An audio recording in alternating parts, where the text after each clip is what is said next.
We're Hi, on. everybody. I'm Tiffany Thoen, and I'm an intuitive eating coach. So I help people who are struggling in their relationship with food to finally heal their relationship with food so that they can, quit wasting all that mental and emotional energy and get back to living life and enjoying food again. And I'm here with Emily Corso. So Emily, tell me a little bit about what you do. Yeah, I run Bold and Badass Fitness. We're a body positive gym. We're located in Southeast Portland, although right now we're virtual. We're everywhere. Um, and basically, we just work with people who, maybe don't fit into a mainstream gym and want to be able to pursue whatever goals they want without feeling pressured by anyone to look a certain way or weigh a certain amount and just be able to enjoy their bodies. Awesome. Awesome. It's a great community. I'm so excited that this is available to people, and especially now it's available online, so available to even more. Yeah, we're Um, everywhere. yeah, great. So what we wanted to talk about in this video is the idea of like what's wrong with healthy eating. And I think we have kind of an unpopular opinion, and we want to kind of debunk some of the like, A, there's nothing wrong with healthy eating, but B, there's a reason why all of that kind of um, discourse about healthy eating and promotion of healthy eating, why that can be problematic, right? Yes, absolutely. I think this is going to be controversial for fans of healthy eating. This is going to be controversial for our communities. I think it's going to be interesting. So yeah, tell me about what brought this up for you. Yeah, so I've been seeing lately, and I actually have a friend who's a fitness person who was kind of talking about some stuff she was seeing online about, somebody saying like, focusing on, are you a slave to healthy eating kind of a thing. And I don't know if that's even a good way to say that, but, just was kind of feeling like, well, this is part of my job. It's part of my value system. What's wrong with that? Right? And then I was also seeing kind of the flip side of that in the intuitive eating world and those communities online of people saying, these communities seem to promote junk food, right? And so it was like, wow, this is, both sides are kind of like you were saying, it's kind of controversial, and felt like it would be so helpful to record a video about that. Yeah, absolutely. Yeah, so I mean, one of the first things that occurs to me is just that when it comes to healthy eating, it's so tricky as like a thing. What am I trying to say? It's something that's tricky to talk about in partial terms, right? Is like we often think of it as like, you either are into healthy eating or you are not into healthy eating. Mm, And it turns out that all of the eating we do all the time has various, reasons. Sometimes we do it, like you've talked about so much, like sometimes we do it for hunger, sometimes we do it for entertainment, sometimes we do it for emotions, sometimes we do it because I need a certain amount of fiber or whatever, right? Like, you can have all kinds of reasons. And so it's not just like you eat healthy or you don't, but on any given instance of someone's behavior, they're doing that. And so when we look at what we show to people, it's like, well, I know for myself that I try to show within our branding of the gym a mix of healthy and unhealthy foods, because that's how real people eat. And too often we get into the cycle of being like, if you're a gym person, you're a salad person. That's yeah, it, that's who you are now. It's like you could be a gym totally. person who sometimes eats salads and sometimes eats donuts. You Yeah, know. absolutely. Yes. So, it's interesting because I think even the term healthy, like you're saying, it really conjures some images, right?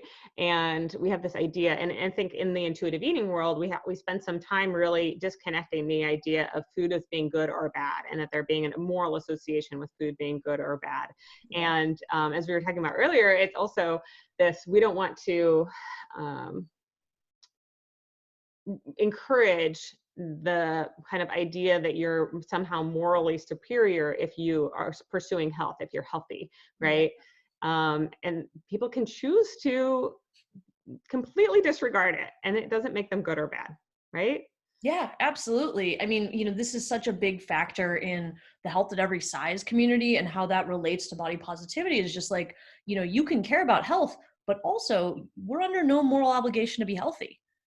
Sometimes we take that for granted in conversations. I know for myself that sometimes when I get into maybe little arguments with people about the value of body positivity, it's often difficult to convince people that health isn't something they can force on other people. And so first and foremost, we have to remember is like, if a person chooses to not be healthy or not be healthy, I mean, we don't know whether or not someone's healthy, but it's like the person chooses to eat something unhealthy.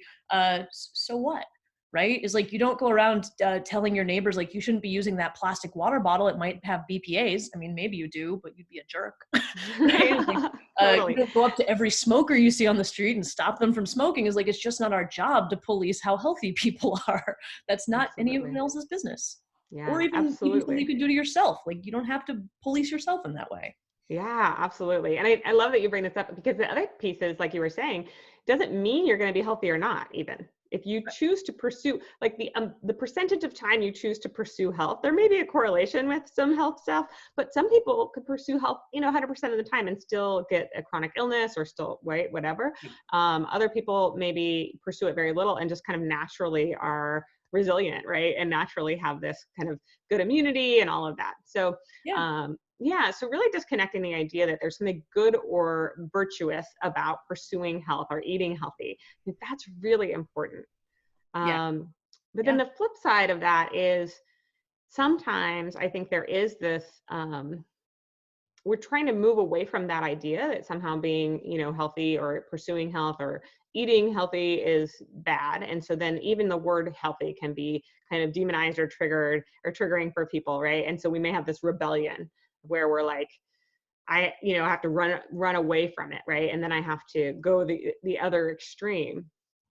Now, in intuitive eating, there is kind of a refeeding period, and there is kind of a reclaiming period where you may find yourself eating, ice cream multiple times a day, every day, or something like that, right? Because you've been Sometimes it's like restricting it. Yeah. We've been restricting it. It's been a bad thing, right? And so it's kind of this forbidden fruit, and we have to really normalize this food in our life and just have it be something that is allowed, right? But that being said, then, there's kind of the thing we were talking about, which is this kind of idea that intuitive eating, health at every size, body positivity, all these movements are promoting eating foods that are, quote, junk food or unhealthy. We like to call them like play foods or even just food, right? But yeah, I'd love to hear your thoughts on that kind of flip of the coin. The angle of, are we promoting being unhealthy? Mm-hmm. Yeah. I mean, so the first thing that occurs to me is like, God, this is such a controversial thing, but I'll just be honest. No one ever accuses me of promoting being unhealthy, no matter what I post. And it's because I wear like a size 6 pants, right? Mm-hmm. Good point.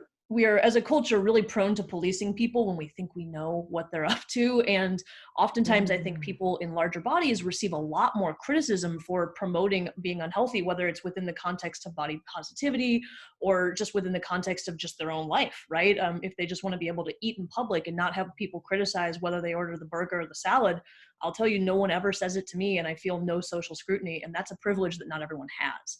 And so I think a large part of the body positive community is not a large part, but just some part of it is about destigmatizing that, right? It's about like making it okay to talk about what you're eating, even when it's not something that we perceive, like you said, as like morally virtuous. Yeah, We can have absolutely. non-virtuous eating, and it doesn't make you healthy or unhealthy in your body, because that's one point in time and one meal and one food, and you're going to eat a ton of other things. You could eat fruit all day or whatever, and then have your burger at night. Not that a burger is unhealthy, because I honestly think that's fine, but Yeah. whether or not people can tell what food is healthy is a whole nother problem. Oh my gosh. And A whole it's nother. so individualized, right? Like you could have a histamine intolerance, and eating an avocado can be really bad news for you, Yeah. right? And somebody else, avocado can make them feel amazing, right? So, yeah, so that's one thing I think that is problematic about saying healthy or unhealthy, is that it's like coffee. Is coffee healthy? For who? I Yeah. mean, yeah, if you drink 3 pots of coffee a day, you're probably not going to feel great, right? Some people get the shakes when they have half a cup of coffee. I Oh don't my God. like coffee, right? Whatever. But I think it's important to make that distinction that we don't really know. In general, I think when we're talking about healthy, we're talking about like plant-based, and, we're talking about veggies, right? Is healthy, but Easy. because in general, eating more veggies makes people feel more well, right? And eating more processed foods in general doesn't make you feel as well. And there are some, there can be some health consequences, but for each person individually, some people can eat that way all the time and they still live to like 93. Warren Buffett ate McDonald's, I think he owns McDonald's, right? So he ate McDonald's every day for lunch, and he still lived to, anyway. Yeah. So, but I want to go back to what you were saying about, it was kind of a rabbit hole there. I want to go back to what you were saying about that you're not criticized or scrutinized for these things because people know, they see your body being, kind of in the acceptable range, right? And because they know that you're a fitness person and these things. I think it's so important to have awareness over that. I love that you called that out because, when are we judging someone? Why do we feel just because someone's in a different size body that they deserve our scrutiny or our judgment? Yeah. That's really messed up. Yeah. I mean, you never know what you're seeing, right? When you're looking at someone, when people are looking at my body, they may not know that I was eating disordered for many years, right? Mm-hmm. Is like, this is a heavy weight for me, but it's a small weight for society. Mm-hmm.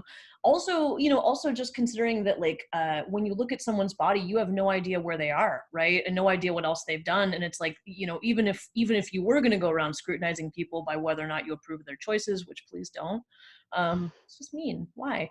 But even if you were going to do that, you can't see someone's choices on their body. You think you can, but you can't. And so, understanding that broader context can also shed some light on the, like, are we promoting health or unhealth is like, well, health Mm-hmm. is invisible in many cases. Absolutely. Yeah. Someone may be thin and, struggling with chronic illness, or they may be thin and all they eat is, maybe they just eat donuts like every meal. You don't know, right? So thinness, I think, a lot of times healthy eating is kind of tied to thinness. Like how many pictures do you see of, a woman in a sports bra, like smiling at her salad, right? Or her smoothie. And that's good, right? That's healthy. And again, we don't know, that person could have a chronic illness. That person could, could hate themselves, right? They could be absolutely miserable. They could be in a ton of pain. Like, you don't know. So, and again, even if we do know, who gets to be the judge, right? Each person should be able to judge for themselves what they want for themselves and how they want to move through the world. And health also pursuing health isn't necessarily connected to body size either. So even if that person is choosing to really make their health a priority and do all of these great things for themselves, it doesn't necessarily mean that their body will look a certain way. Yeah, absolutely. So, I mean, I think, to answer this question, the thing isn't that body positivity or intuitive eating or health at every size, definitely that one because of the name, but none of these is about promoting unhealth or promoting unhealthy eating. I think it's just a question of the swing of the pendulum, right? Is like, for any of us in our journey, you might go through this, like a lot of women, as we know, the average woman is on like 2 or 3 diets a year, every year from age 8 until death. But I mean, not that it starts at 8, but that's like where they start recording it. Anyways, since the average person is going through restricting cycles through most of their life, oftentimes when they encounter one of our communities, the first thing they need to do is just get out of that mindset and be like, can I let myself have the things that used to feel out of control? And over time, you can swing back to being like, I can have salads without them being about my waistline. Right? It's like, I can have salads because I want to feel good. I'm going to go for a walk later. If I eat a burger right before I go for the walk, the burger might be fine, but I'm going to feel like crap. Right? I want to just make the choices that feel good for me. And so getting used to walking that line is what that journey is about, is what the journey of body positivity is about, is what intuitive eating is about, is what, intuitive exercising even is about, is just finding that balance point for your body. What healthy interventions make sense and when, and can you balance them with the burger and fries, with the milkshake, with the whatever, right? Yeah. Yeah. And I think for some people, even focusing on the word healthy or focusing on controlling what they eat or even balance or any of those things, right, can be triggering. And so, it's kind of like this learning this connection and trust with our body and this honoring of our body. And part of that is destigmatizing the idea of eating, nachos in public, right? Or whatever it is. I really like nachos. I'm so glad that I eat nachos today. Anyway, so, it is, I think it's the promotion of the idea that being healthy is virtuous and that people who are not being healthy are bad or wrong, and then stigmatizing those groups. I think that's what's problematic about healthy, right? And at the same time, honoring ourselves also includes eating in a way that makes us feel well. If that's where we're at in that cycle or that season, that pendulum swing, if we're kind of ready to focus on our own wellness, right? Yeah. Yeah, I love that. Oh, I This think was fun. that covers it for me. Was there anything else you wanted to add? No, I don't think so, except just I really want to say thank you to everybody who's been watching. Thanks for those of you who shared our videos. This was really just something Emily and I were just like, man, there's so many, we're seeing so much of this kind of in the communities, in the social media world, and we wanted to put our own opinions, popular or unpopular as they may be, out there. So I hope that you've enjoyed it. Thank you so much. Thank you. I hope we get to do these again. Yeah, me too. Take care.